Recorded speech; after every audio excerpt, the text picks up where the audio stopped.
Bonjour, bienvenue à vous tous qui êtes de nouveau fidèles à ce nouveau rendez-vous de Maman Justine vous parle. Cette semaine, je vais m'adresser à vous, mes chers compatriotes, mes chers amis, dans notre langue nationale en lingala. Bandeko na ngai ya bolingo, napesi bino losako mpo na bokutani na biso lelo oyo. Nayebi makambo eza koleka mingi na mboka, mobulu pe ezali mingi, makelele pe ezali mingi. Yango wana lelo oyo naye mpo tosolola lisusu. Tokokende penza na masolo na biso na mozindo. Naza kosenga tata Nzambe apesa biso makasi mpo te manso na koyebisa bino lelo ezala penza na nzela ndenge esengeli. Lelo oyo nazali na makambo misato ya koyebisa bino. Nakozongela lisusu masolo na mozindo oyo ya genèse ya makambo oyo etali proposition ya loi oyo eza kaka kotinda bato babelela. Epuis nakolendisa lisusu baparlementaire mpona koyebisa bango mpenza makambo ndenge esengeli esalama mpe na kosukisa na ndenge toza komona classe politique na biso eza kotambola. Na ye lisusu kozongela makambo ya proposition ya loi pamba te namoni bato mingi baza koyeba te nini penza baza koloba, nini penza baza kodefendre. Bango nyonso baza koyeba te tina ya mboka na biso. Nakanisi mpona kokomprendre penza makambo oyo ya proposition ya loi totala nanu na histoire na biso epai wapi penza makunzi ya makanisi wana ekokaki kobotama. Nalingi nayebisa bino liboso na histoire na biso na 1945-46. Sénateur belge moko kombo na ye Robert Goding akendaka mobembo na Congo belge, atamboli ake kokuta kuna débat munene eza kotala makambo ya kelasi ya bana pe makambo oyo etali communauté ya bamilâtre, donc ba demi Dakar, première génération ya ba demi Dakar to lobango ndenge wana. Ake kokuta ba débat ya ndenge na ndenge, ba mindele mosusu balobi te tokoki kotia bango na pembeni te, ba communauté wana ya bamilâtre faut tia bango penza na catégorie oyo ya bango moko.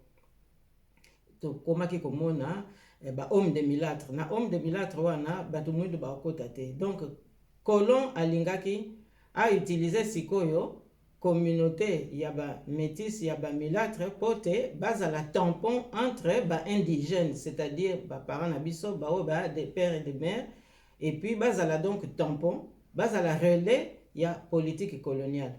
Donc il faut koyeba bien que makanisi oyo bazali ko reprocher ba auteur ya proposition de loi ezali injuste pamba te na idée ya colonisateur ezalaki déjà que ba utiliser bango, ba instrumentaliser bango au service ya politique coloniale.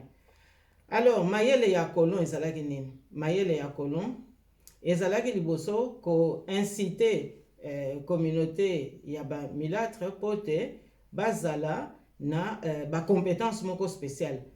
Soki boke kotala na ba débat parlementaire ya Belgique na 1945-46 boko ya komona ke bazalaki koloba nini? Bazalaki koloba il faut ba verrouiller terme yango eza penza na ba archive. Il faut ba verrouiller certaines fonctions, ba réserver yango kaka na ba demi Dakar pamba te bakoka ko contrôler ba indigène. Ezalaka état d'esprit wana.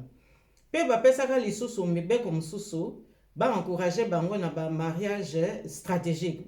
Mariage stratégique elingai koloba nini? Elingai koloba ke le tampon instrument oya politique coloniale abala de pères et de mères congolaise pote bakoka toujours ko maintenir même izwana. Donc ezali colonisateur azalaki déjà na stratégie ya ingérence coloniale oyo koya kobota ingérence néocoloniale pe ye komema biso sikoyo na ingérence ya occupation. Alors Robert Goding akendaki comme sénateur, nomination à ministre des colonies ekuti na Kinshasa, azalaki muto ya formation politique libérale.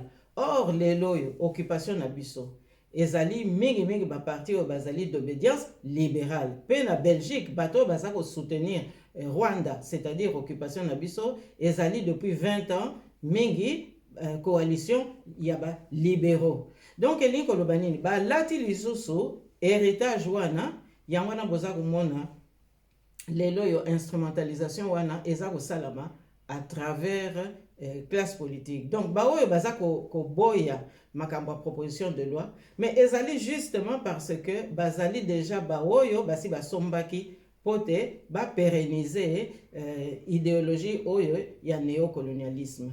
Alors eza kosenga nini? Eza kosenga que tozala très vigilant, tozala vraiment porté parce que loi wana eko sauver mboka na biso. Ba occasion mingi to raté bandeko na ngai pona ko bikisa mboka na biso. Malheur mbalo yo soki to raté virage oyo bandeko na ngai na kanisi biso nyonso tu nayebi te bamsu bakozana na temps kolela te. Alors elingi koloba nini? Elingi koloba ke ba parlementaire encore une fois naza ko interpeller bino bozala vraiment na conscience que ezali rôle na bino.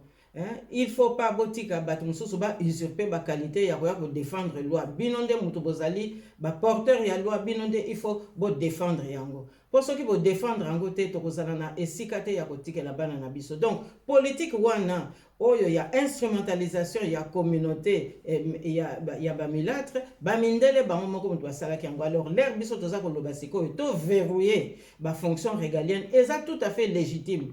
Parce que mboka nyonso pona ko sauver souveraineté ako verrouiller ba fonction régalienne. Alors baoyo baza ko boyango sikoyo baza ko lobo ezali loi destinée contre un individu, ezali baoyo basi ba sombi pote ba trahir mboka na biso encore une fois. Alors ngai na lingna lo baboy classe politique na biso oyo toza ko mona wana baza ko traduire confusion, baza ko traduire contradiction, c'est-à-dire baoyo bazali modelé par les héritiers ya Robert Goding pona kondima makambo oyo ya instrumentalisation.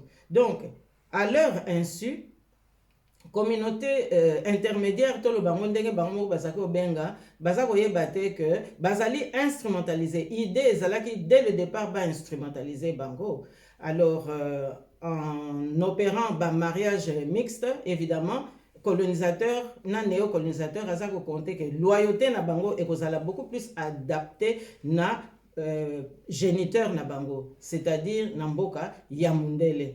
Yangwana leloyo, biso il faut restituer verrouillage wana en sens inverse, c'est-à-dire que Congolais nde kolo amabele. Congolais a boyi de côté, to boyi bande côté, mais mutuna esika na ye, mutuna place na ye. Nde yangwana nde toza kowela. Alors naza koyebisa bino bande konangai, to sala makasi pambate politique wana ya koluka ko sala vraiment que exclusion ya ba congolais eza ko senga que biso nyonso ba nationaliste ba patriote to zalate pote ba kokasu ko disposer na mboka na biso. Alors makambo pe ezali mingi mais nakopesa quand même encore ndakisa moko pona kolakisa ndenge nini ba héritier ya Robert Goding basali na bambulu eleki.